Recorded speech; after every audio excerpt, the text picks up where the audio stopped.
Welcome to audiobook. YouTube channel and Facebook page. Subscribe our channel and follow our page. Audiobook present. How to talk everyone. Let's start. There are two kinds of people in this life. Those who walk into a room and say, "Well, here I am." And those who walk in and say, "Ah, there you are." Introduction. How to get anything you want from anybody. Well, at least have the best crack at it. Have you ever admired those successful people who seem to have it all? You see them chatting confidently at business meetings or comfortably at social parties. They're the ones with the best jobs, the nicest spouses, the finest friends, the biggest bank accounts, or the most fashionable zip codes. But wait a minute, a lot of them aren't smarter than you. They're not more educated than you. They're not even better looking. So what is it? Some people suspect they inherited it. Others say they married it or were just plain lucky. Tell them to think again.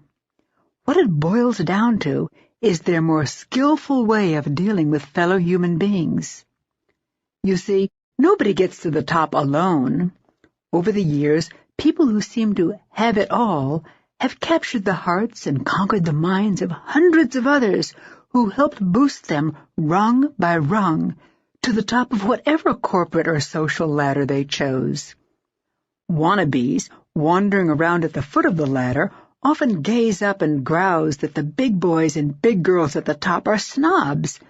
When big players don't give them their friendship, love, or business, they call them cliquish or accuse them of belonging to an old boy network. Some grumble that they hit their heads against a glass ceiling. The complaining little leaguers never realize the rejection was their own fault.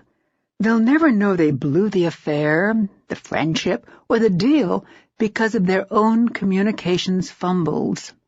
It's as though well-liked people have a bag of tricks, a magic, or a Midas touch that turns everything they do into success. What's in their bag of tricks? You'll find a lot of things. A substance that solidifies friendship, a wizardry that wins minds, and a magic that makes people fall in love with them. They also possess a quality that makes bosses hire and then promote, a characteristic that keeps clients coming back, and an asset that makes customers buy from them and not the competition. We all have a few of those tricks in our bags, some more than others. Those with a whole lot of them are big winners in life. How to Talk to Anyone gives you 92 of these little tricks that they use every day so you too can play the game to perfection and get whatever you want in life. How the little tricks were unveiled. Many years ago, a drama teacher, exasperated at my bad acting in a college play, shouted, No, your body's belying your words. Every tiny movement, every body position," he howled, "divulges your private thoughts. Your face can make 7,000 different expressions, and each exposes precisely who you are and what you are thinking at any particular moment." Then he said something I'll never forget. "And your body, the way you move, is your autobiography in motion." How right he was. On the stage of real life, every physical move you make subliminally tells everyone in eyeshot the story of your life. Dogs hear sounds our ears can't detect. Bats see shapes in the darkness that elude our eyes. And people make moves that are beneath human consciousness, but have tremendous power to attract or repel. Every smile, every frown, every syllable you utter, or every arbitrary choice of word that passes between your lips, can draw others toward you or make them want to run away. Men, did your gut feeling ever tell you to jump ship on a deal? Women, did your women's intuition make you accept or reject an offer? On a conscious level, we may not be aware of what the hunch is, but like the ear of the dog or the eye of the bat, The elements that make up subliminal sentiments are very real. Imagine, please, two humans in a complex box wired with circuits to record all the signals flowing between the two. As many as 10,000 units of information flow per second. Probably the lifetime efforts of roughly half the adult population of the United States would be required to sort the units in 1 hour's interaction between two subjects, a University of Pennsylvania Communications Authority estimates. With the zillions of subtle actions and reactions zapping back and forth between two human beings, can we come up with concrete techniques to make our every communication clear, confident, credible, and charismatic? Determined to find the answer, I read practically every book written on communication skills, on charisma and chemistry between people. I explored hundreds of studies conducted around the world on what qualities made up leadership and credibility. Intrepid social scientists left no stone unturned in their quest to find the formula. For example, optimistic Chinese researchers, hoping charisma might be in the diet, went so far as to compare the relationship of personality type to the catecholamine level in subjects' urine. Needless to say, their thesis was soon shelved. Dale Carnegie was great for the 20th century, but this is the 21st. Most studies simply confirm Dale Carnegie's 1936 classic, How to Win Friends and Influence People. His wisdom for the ages said success lay in smiling, showing interest in other people, and making them feel good about themselves. That's no surprise, I thought. It's as true today as it was more than 70 years ago.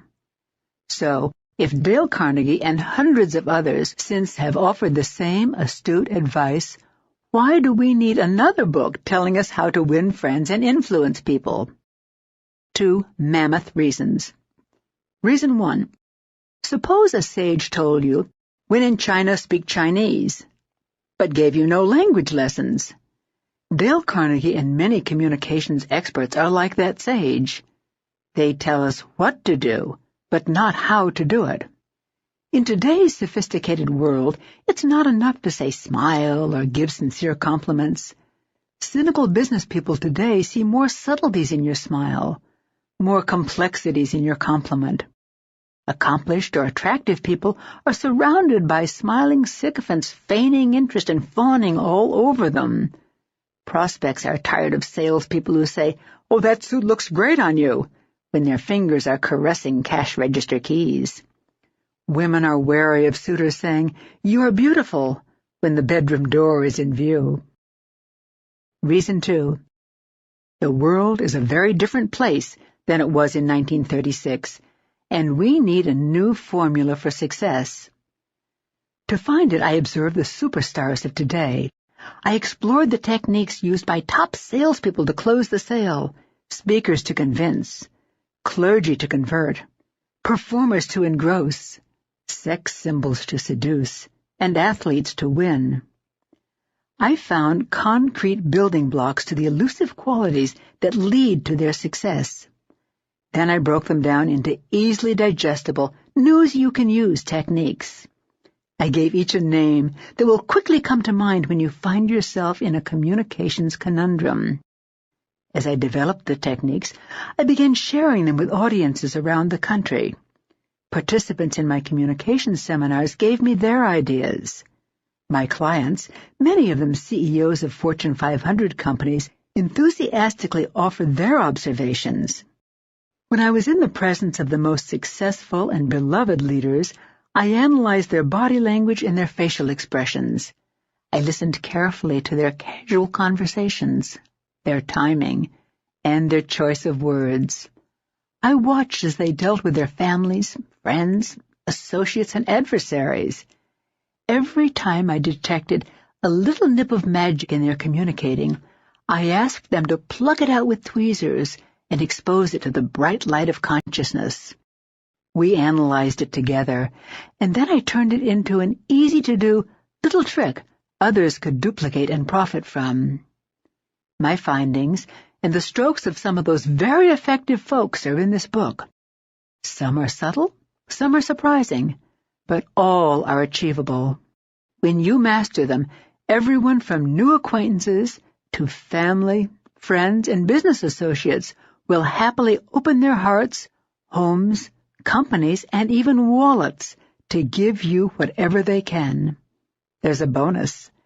As you sail through life with your new communication skills, you will look back and see some very happy givers smiling in your wake. Part 1.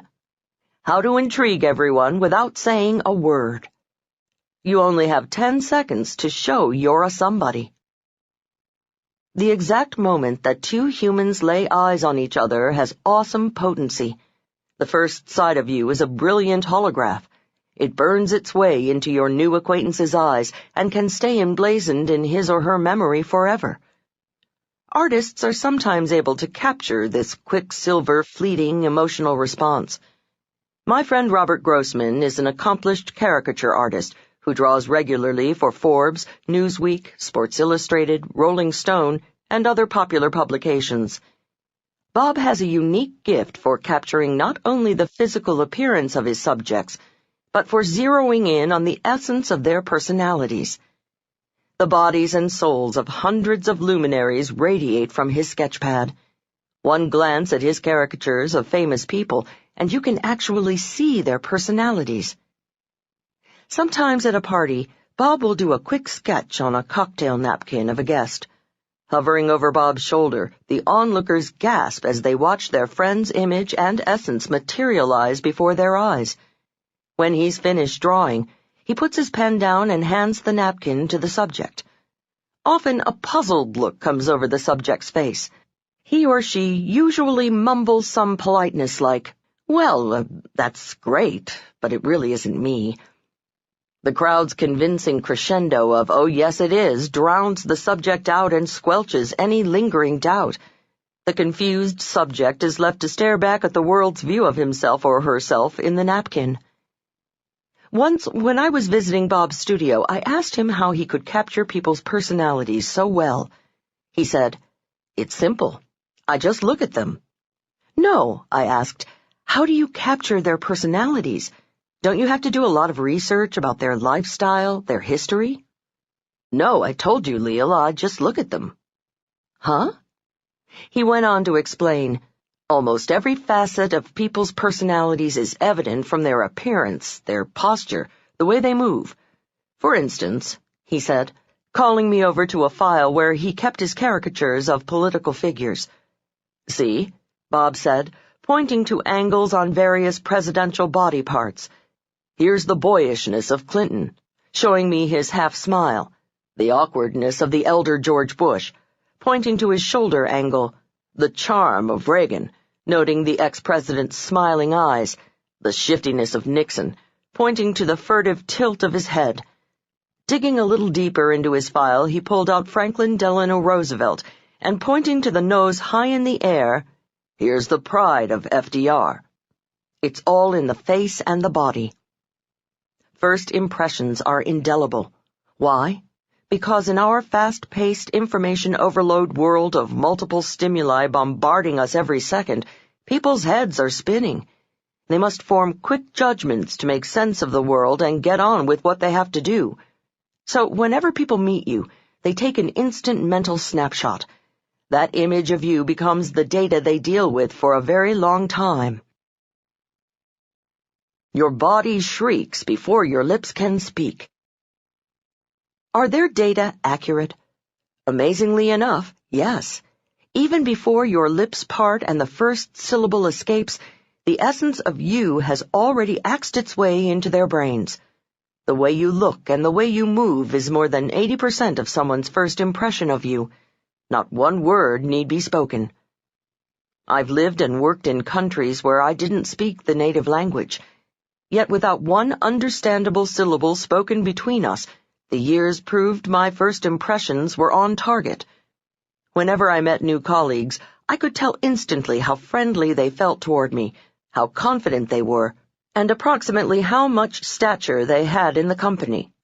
I could sense, just from seeing them move, who the heavyweights were and who were the welterweights. I have no extrasensory skill. You'd know, too. How? Because before you have had time to process a rational thought, you get a sixth sense about someone. Studies have shown emotional reactions occur even before the brain has had time to register what's causing their reaction. Thus, the moment someone looks at you, he or she experiences a massive hit, the impact of which lays the groundwork for the entire relationship. Bob told me he captures that first hit in creating his caricatures. Deciding to pursue my own agenda for how to talk to anyone, I asked, Bob, if you wanted to portray somebody really cool, intelligent, strong, charismatic, principled, fascinating, caring, interested in other people. Easy, Bob interrupted. He knew precisely what I was getting at. Just give him great posture, a heads-up look, a confident smile, and a direct gaze. It's the ideal image for somebody who's a somebody. How to look like a somebody. My friend Karen is a highly respected professional in the home furnishings business. Her husband is an equally big name in the communications field. They have 2 small sons. Whenever Karen is at a home furnishings industry event, everyone pays deference to her. She's a very important person in that world. Her colleagues at conventions jostle for position just to be seen casually chatting with her and, they hope, be photographed rubbing elbows with her for industry Bibles like Home Furnishings Executive and Furniture World. Yet, Karen complains, when she accompanies her husband to communications functions, she might as well be a nobody. When she takes her kids to school functions, she's just another mom. She once asked me, Leil, how can I stand out from the crowd so people who don't know me will approach me and at least assume I'm an interesting person? The techniques in this section accomplish precisely that. When you use the next 9 techniques, you will come across as a special person to everyone you meet. You will stand out as a somebody in whatever crowd you find yourself in, even if it's not your crowd. Let's start with your smile. 1. How to make your smile magically different. In 1936, one of Dale Carnegie's 6 musts in How to Win Friends and Influence People was smile. His edict has been echoed each decade by practically every communications guru who ever put pen to paper or mouth to microphone. However, at the turn of the millennium, it's high time we re-examine the role of the smile in high-level human relations. When you dig deeper into Dale's dictum, you'll find a 1936 quick smile doesn't always work, especially nowadays. The old-fashioned instant grin carries no weight with today's sophisticated crowd. Look at world leaders, negotiators, and corporate giants. Not a smiling sycophant among them. Key players in all walks of life enrich their smile so when it does erupt, it has more potency and the world smiles with them. Researchers have cataloged dozens of different types of smiles. They range from the tight rubber band of a trapped liar to the soft, squishy smile of a tickled infant. Some smiles are warm, while others are cold. There are real smiles and fake smiles. You've seen plenty of those plastered on the faces of friends who say they're delighted you decided to drop by, and presidential candidates visiting your city who say they're thrilled to be in, Big winners know their smile is one of their most powerful weapons, so they've fine-tuned it for maximum impact. How to fine-tune your smile. Just last year, my old college friend Missy took over her family business, a Midwestern company supplying corrugated boxes to manufacturers. One day she called saying she was coming to New York to court new clients, and she invited me to dinner with several of her prospects. I was looking forward to once again seeing my friend's quicksilver smile and hearing her contagious laugh. Missy was an incurable giggler, and that was part of her charm. When her dad passed away last year, she told me she was taking over the business. I thought Missy's personality was a little bubbly to be a CEO in a tough business. But hey, what do I know about the corrugated box biz? She, 3 of her potential clients, and I met in the cocktail lounge of a midtown restaurant, and, as we led them into the dining room, Missy whispered in my ear, "Please call me Melissa tonight." "Of course," I winked back. Not many company presidents are called Missy. Soon after the Metro D seated us, I began noticing Melissa was a very different woman from the giggling girl I'd known in college. She was just as charming. She smiled as much as ever. Yet something was different. I couldn't quite put my finger on it. Although she was still effervescent, I had the distinct impression everything Melissa said was more insightful and sincere. She was responding with genuine warmth to her prospective clients, and I could tell they liked her too. I was thrilled because my friend was scoring a knockout that night. By the end of the evening, Melissa had 3 big new clients. Afterward, alone with her in the cab, I said, "Missy, you've really come a long way since you took over the company. Your whole personality has developed, well, a really cool, sharp corporate edge." Only one thing has changed," she said. "What's that?" "My smile," she said. "Your what?" I asked incredulously. "My smile," she repeated, as though I hadn't heard her. "You see," she said, with a distant look coming into her eyes, "when Dad got sick and knew in a few years I'd have to take over the business, he sat me down and had a life-changing conversation with me. I'll never forget his words. Dad said, 'Missy, honey, remember that old song, I loves ya, honey, but your feet's too big? Well, if you're going to make it big in the box business, let me say, I loves ya, honey, but your smile's too quick.'" He then brought out a yellowed newspaper article quoting a study he'd been saving to show me when the time was right. It concerned women in business. The study showed women who were slower to smile in corporate life were perceived as more credible. As Missy talked, I began to think about history-making women like Margaret Thatcher, Indira Gandhi, Golda Meir, Madeleine Albright, and other powerful women of their ilk. Not one was known for her quick smile.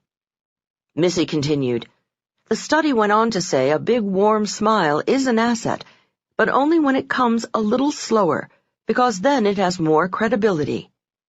From that moment on, Missy explained, she gave clients and business associates her big smile. However, she trained her lips to erupt more slowly. Thus, her smile appeared more sincere and personalized for the recipient.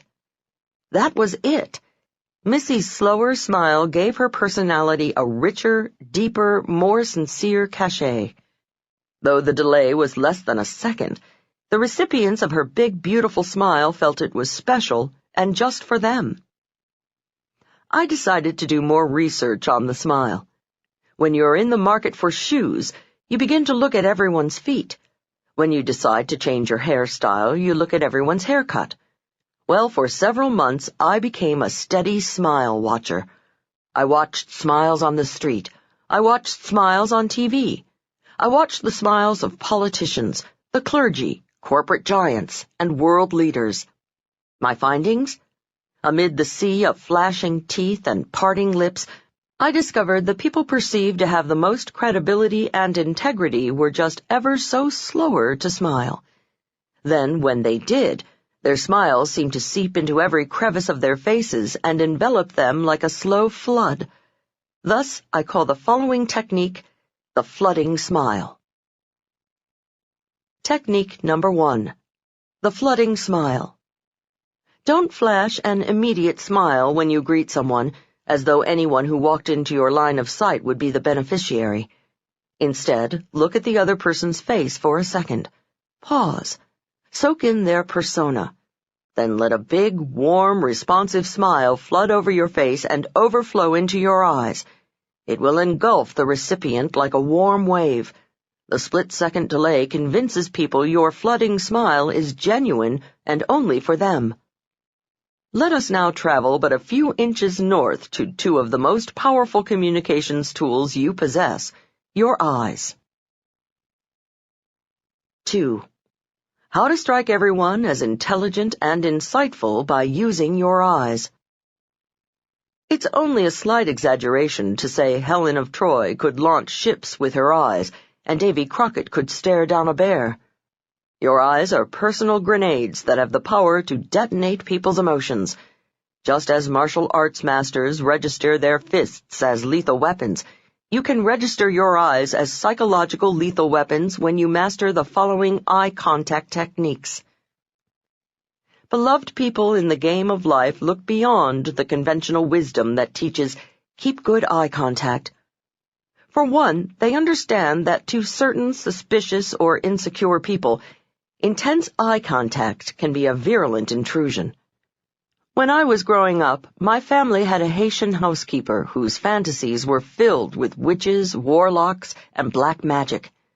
Zola refused to be left alone in a room with Louis, my Siamese cat. "Louis looks right through me, sees my soul," she'd whisper to me fearfully. In some cultures, intense eye contact is sorcery.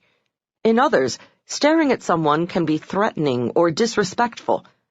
Realizing this, big players in the international scene prefer to pack a book on cultural body language differences in their carry-on rather than a Berlitz phrase book. In our culture, however, big winners know exaggerated eye contact can be extremely advantageous, especially between the sexes.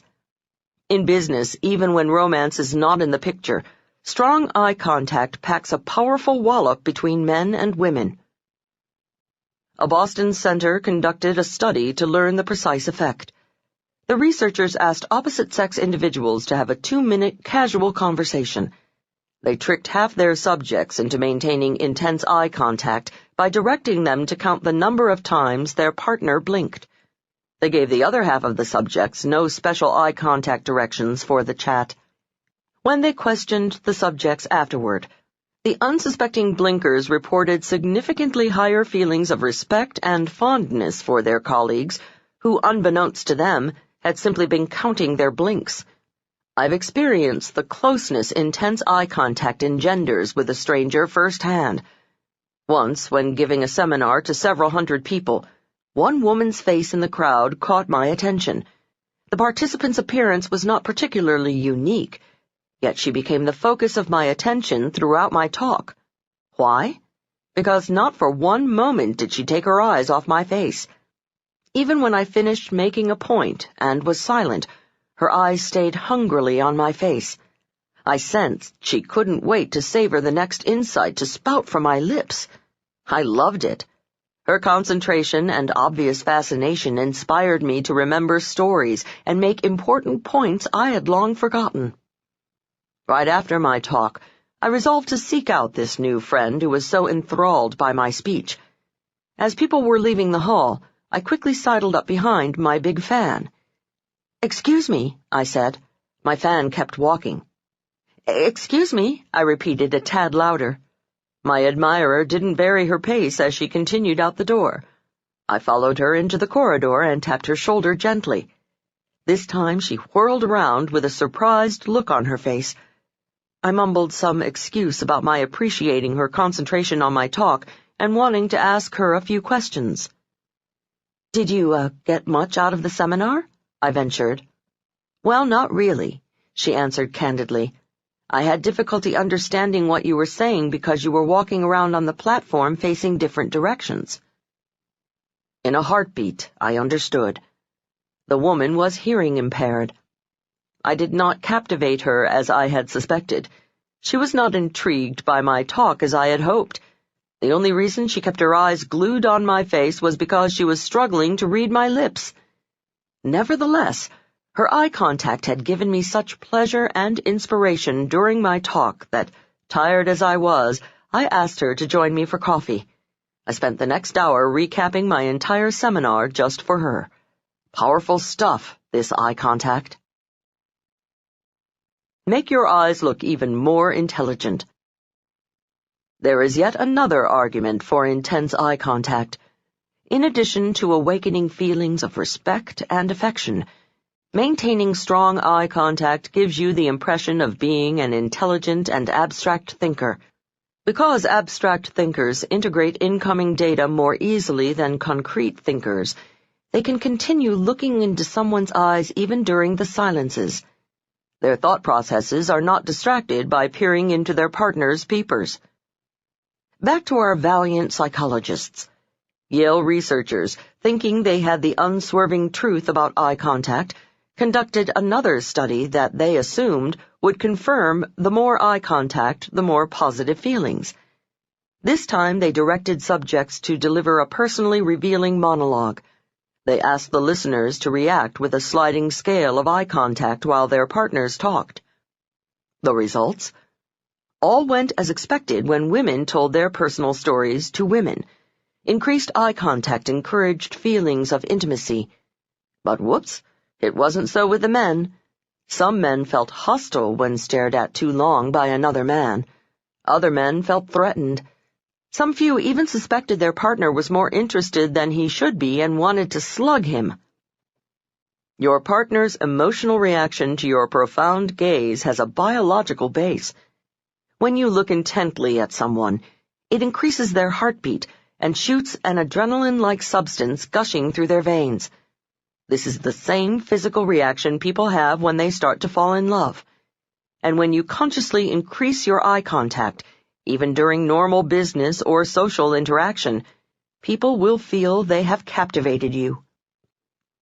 Men talking to women and women talking to men or women use the following technique, which I call sticky eyes, for the joy of the recipient and for your own advantage.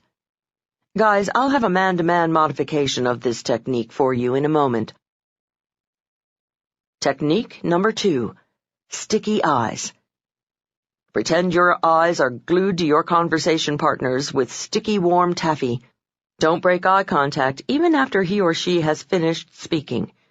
When you must look away, do it ever so slowly, reluctantly, stretching the gooey taffy until the tiny string finally breaks. What about guys' eyes? Now, gentlemen, when talking to men, you too can use sticky eyes. Just make them a little less sticky when discussing personal matters with other men, lest your listener feel threatened or misinterpret your intentions. But do increase your eye contact slightly more than normal with men on day-to-day communications, and a lot more when talking to women. It broadcasts a visceral message of comprehension and respect. I have a friend, Sammy, a salesman who unwittingly comes across as an arrogant chap. He doesn't mean to, but sometimes his brusque manner makes it look like he's running roughshod over people's feelings. Once, while we were having dinner together in a restaurant, I told him about the sticky eyes technique. I guess he took it to heart. When the waiter came over, Sammy, uncharacteristically, instead of bluntly blurting out his order with his nose in the menu, looked at the waiter. He smiled, gave his order for the appetizer, and kept his eyes on the waiters for an extra second before looking down again at the menu to choose the main dish. I can't tell you how different Sammy seemed to me just then. He came across as a sensitive and caring man, and all it took was 2 extra seconds of eye contact. I saw the effect it had on the waiter, too. We received exceptionally gracious service the rest of the evening. A week later, Sammy called me and said, "Leil's sticky eyes has changed my life. I've been following it to a T. With women, I make my eyes real sticky, and with men, slightly sticky. And now everybody's treating me with such deference. I think it's part of the reason I've made more sales this week than all last month." If you deal with customers or clients in your professional life, sticky eyes is a definite boon to your bottom line. To most people in our culture, profound eye contact signals trust, knowledge, and "I'm here for you" attitude. Let's carry sticky eyes one step further. Like a potent medicine that has the power to kill or cure, the next eye contact technique has the potential to captivate or annihilate. 3. How to use your eyes to make someone fall in love with you. Now we haul in the heavy eyeball artillery. Very sticky eyes or superglue eyes. Let's call them epoxy eyes. Big bosses use epoxy eyes to evaluate employees. Police investigators use epoxy eyes to intimidate suspected criminals, and clever Romeos use epoxy eyes to make women fall in love with them. If romance is your goal, epoxy eyes is a proven aphrodisiac. The epoxy eyes technique takes at least 3 people to pull off: you, your target, and one other person. Here's how it works. Usually, when you're chatting with 2 or more people, you gaze at the person who is speaking. However, the epoxy eyes technique suggests you concentrate on the listener, your target, rather than the speaker. This slightly disorients the target, and he or she silently asks, "Why is this person looking at me instead of the speaker?" Your target senses you are extremely interested in his or her reactions. This can be beneficial in certain business situations when it is appropriate that you judge the listener. Human resources professionals often use epoxy eyes, not as a technique, but because they are sincerely interested in a prospective employee's reaction to certain ideas being presented. Attorneys, bosses, police investigators, psychologists, and others who must examine subjects' reactions also use epoxy eyes for analytical purposes. When you use epoxy eyes, it sends out signals of interest blended with complete confidence in yourself. But because epoxy eyes puts you in a position of evaluating or judging someone else, you must be careful. Don't overdo it, or you could come across as arrogant and brazen. Technique number 3. Epoxy eyes. This brazen technique packs a powerful punch. Watch your target person even when someone else is talking. No matter who is speaking, keep looking at the man or woman you want to impact. Sometimes using full epoxy eyes is too potent, so here is a gentler yet effective form. Watch the speaker, but let your glance bounce to your target each time the speaker finishes a point. This way, Mr. or Ms. Target still feels you are intrigued by his or her reactions, yet there is relief from the intensity. Use epoxy eyes to push their erotic button. If romance is on the horizon, epoxy eyes transmits yet another message. It says, "I can't take my eyes off you," or "I only have eyes for you." Anthropologists have dubbed eyes the initial organ of romance, because studies show intense eye contact plays havoc with our heartbeat. It also releases a drug-like substance into our nervous system called phenylethylamine. Since this is the hormone detected in the human body during erotic excitement, intense eye contact can be a turn-on. Men, epoxy eyes is extremely effective on women, if they find you attractive. The lady interprets her nervous reaction to your untoward gaze as budding infatuation. If she does not like you, however, your epoxy eyes is downright obnoxious. Never use epoxy eyes on strangers in public settings or you could get arrested. 4.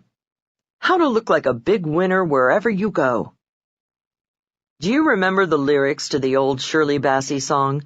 The minute you walked in the joint, I could see you were a man of distinction, a real big spender. Good-looking, so refined. Say, wouldn't you like to know what's going on in my mind? The goal of this first section is not to make you look like a real big spender. Rather, it is to give you the cachet of a real big somebody the moment people lay eyes on you. To that end, we now explore the most important technique to make you look like a very important person. When the doctor smacks your knee with that nasty little hammer, your foot jerks forward. Thus the phrase knee-jerk reaction. Your body has another instinctive reaction. When a big jolt of happiness hits your heart and you feel like a winner, your head jerks up automatically and you throw your shoulders back. A smile frames your lips and softens your eyes. This is the look winners have constantly. They stand with assurance. They move with confidence. They smile softly with pride. No doubt about it, good posture symbolizes that you are a man or woman who is used to being on top. Obviously, millions of mothers sticking their knuckles between their kids' shoulder blades and trillions of teachers telling students, "Stand up straight," hasn't done the trick. We are a nation of slouchers. We need a technique more stern than teachers and more persuasive than parents to make us stand like a somebody. In one profession, perfect posture, perfect equilibrium, perfect balance is not only desirable, it's a matter of life and death. One false move, one slump of the shoulders, one hangdog look can mean curtains for the high-wire acrobat. I'll never forget the first time Mama took me to the circus. When 7 men and women raced into the center ring, the crowd rose as though they were all joined at the hips. They cheered with one thunderous voice. Mama pressed her lips against my ear and reverently whispered these were the great Lowndes, the only troupe in the world to perform the 7-person pyramid without a net. In an instant, the crowd became hushed.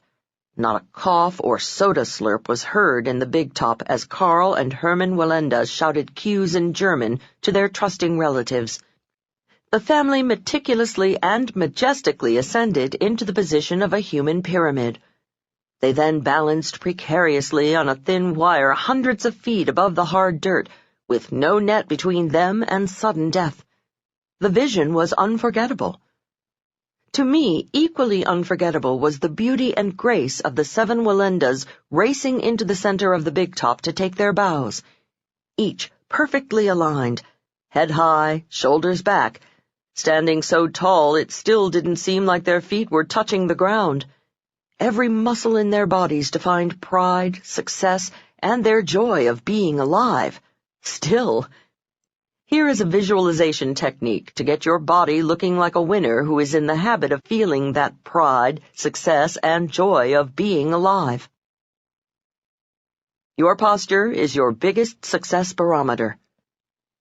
Imagine you are a world-renowned acrobat, master of the Iron Jaw act, waiting in the wings of the Ringling Brothers and Barnum and Bailey Circus. Soon you will dart into the center ring to captivate the crowd with the precision and balance of your body.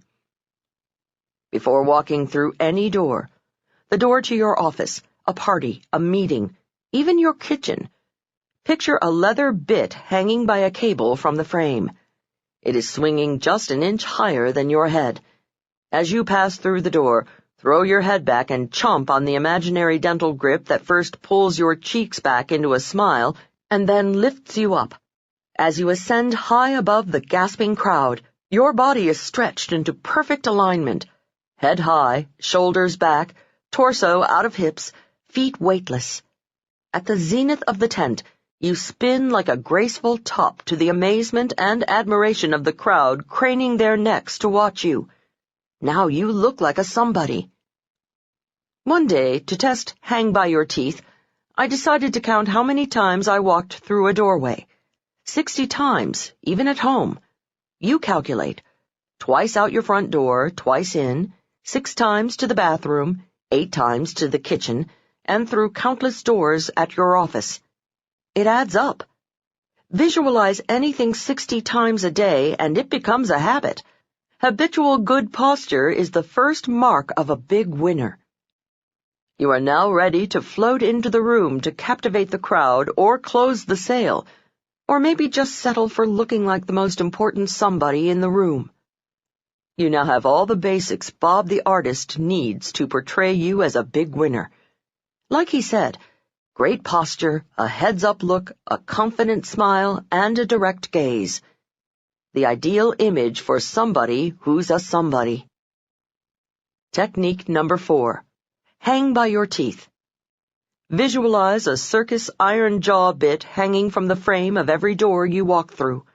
Take a bite, and with it firmly between your teeth, let it swoop you to the peak of the big top.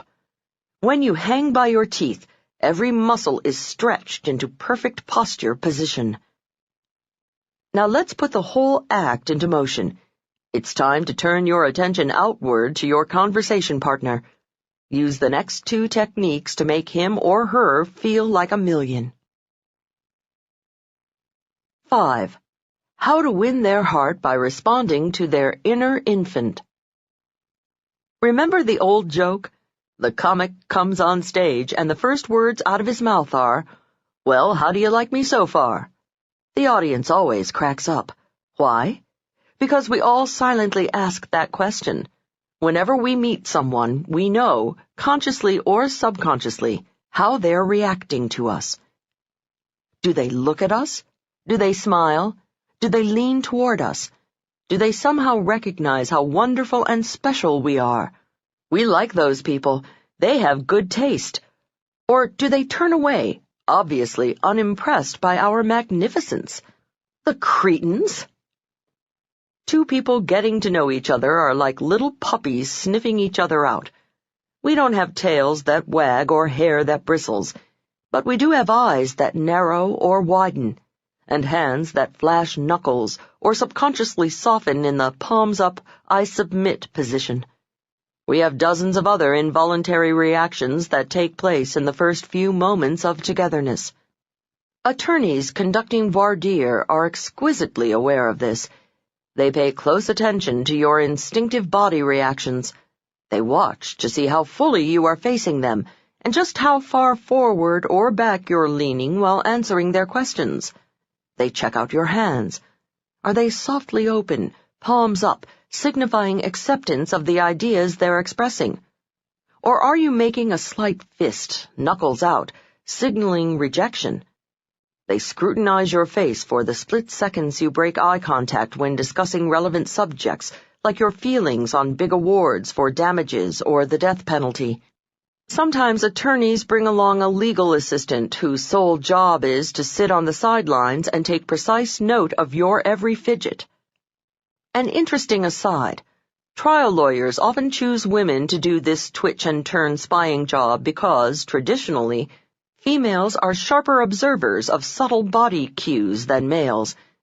Women, more sensitive to emotions than men, often ask their husbands, "Is something bothering you, honey?" These supersensitive women accuse their husbands of being so insensitive to emotions that they wouldn't notice anything is wrong until their neckties are drenched in her tears. The attorney and the assistant then review your score on the dozens of subconscious signals you flashed. Depending on their tally, you could find yourself on jury duty or twiddling your thumbs back in the jurors' waiting room. Trial lawyers are so conscious of body language that, in the 1960s, during the famous trial of the Chicago 7, defense attorney William Kunstler actually made a legal objection to Judge Julius Hoffman's posture. During the summation by the prosecution, Judge Hoffman leaned forward, which, accused Kunstler, sent a message to the jury of attention and interest. During his defense summation, complained Kunstler, Judge Hoffman leaned back, sending the jury a subliminal message of disinterest. You're on trial, and you only have 10 seconds. Like attorneys deciding whether they want you on their case, everybody you meet makes a subconscious judgment on whether they want you in their lives. They base their verdict greatly on the same signals. Your body language answer to their unspoken question, "Well, how do you like me so far?" The first few moments of your reactions set the stage upon which the entire relationship will be played out. If you ever want anything from the new acquaintance, your unspoken answer to their unspoken question, "How do you like me so far?" must be, "Wow, I really like you." When a little 4-year-old feels bashful, he slumps, puts his arms up in front of his chest, steps back, and hides behind Mommy's skirt. However, when little Johnny sees Daddy come home, he runs up to him, he smiles, his eyes get wide, and he opens his arms for a hug. A loving child's body is like a tiny flower bud unfolding to the sunshine. 20, 30, 40, 50 years of life on Earth make little difference. When 40-year-old Johnny is feeling timid, he slumps and folds his arms in front of his chest. When he wants to reject a salesman or business colleague, he turns away and closes them off with a myriad of body signals. However, when welcoming his loved one home after an absence, Big Johnny opens his body to her like a giant daffodil spreading its petals to the sun after a rainstorm. treat people like big babies. Once I was at a corporate star-studded party with an attractive recently divorced friend of mine. Carla had been a copywriter with one of the leading advertising agencies which, like so many companies then, had downsized. My girlfriend was both out of work and out of a relationship. At this particular party, the pickings for Carla were good, both personally and professionally. Several times, as Carla and I stood talking, one good-looking corporate male beast or another would find himself within a few feet of us. More often than not, one of these desirable males would flash his teeth at Carla. She sometimes graced the tentatively courting male with a quick smile over her shoulder, but then she'd turn back to our mundane conversation as though she were hanging on my every word. I knew she was trying not to look anxious, but inside Carla was crying out, "Why doesn't he come speak to us?" Right after one prize corporate big cat smiled, but, because of Carla's minimal reaction, wandered back into the social jungle, I had to say, "Carla, do you know who that was? He's the head of the Young and Rubicam in Paris. They're looking for copywriters willing to relocate. And he's single." Carla moaned. Just then we heard a little voice down by Carla's left knee. "Hello." We looked down simultaneously. Little 5-year-old Willie, the hostess's adorable young son, was tugging on Carla's skirt, obviously craving attention. "Well, well, well," Carla cried out, a big smile erupting all over her face. Carla turned toward him. Carla kneeled down, touched little Willie's elbow, and crooned, "Well, hello there, Willie. How are you enjoying Mommy's nice party?" Little Willie beamed. When little Willie finally trundled off to tug on the garments of the next group of potential attention-givers, Carla and I returned to our grown-up conversing. During our chat, corporate beasts continued to stalk Carla with their eyes, and she continued casting half-smiles at them. She was obviously disappointed none of them was making a further approach. I had to bite my tongue.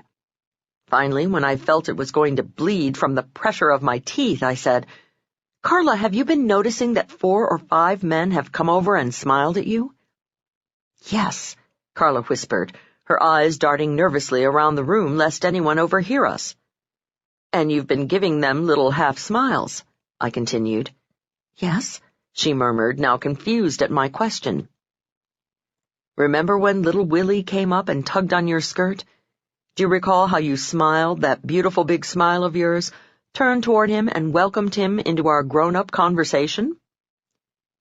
"Yes," she answered haltingly. "Well, I have a request, Carla. I want you to give the next man who smiles at you that same big smile you gave Willie. I want you to turn toward him just like you did then. Maybe even reach out and touch his arm like you did Willie's, and then welcome him into our conversation." "Oh, Leil, I couldn't do that." "Carla, do it." Sure enough, within a few minutes, another attractive man wandered our way and smiled. Carla played her role to perfection. She flashed her beautiful teeth, turned fully toward him, and said, "Hello, come join us."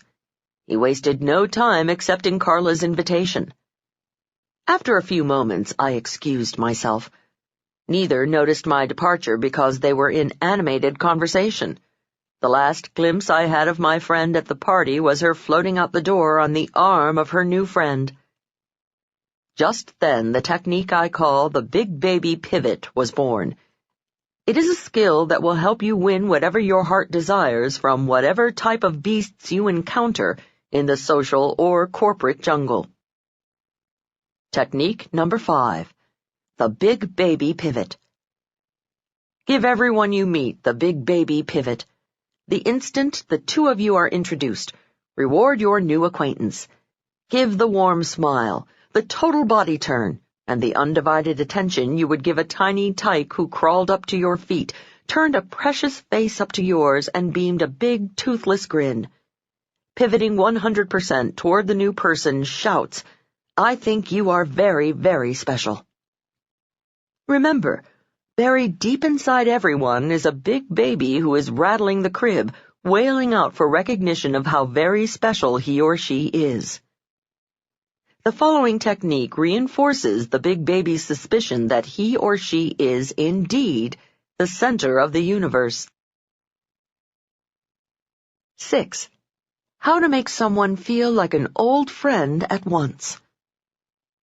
A very wise man with the funny name of Zig once told me, "People don't care how much you know until they know how much you care about them."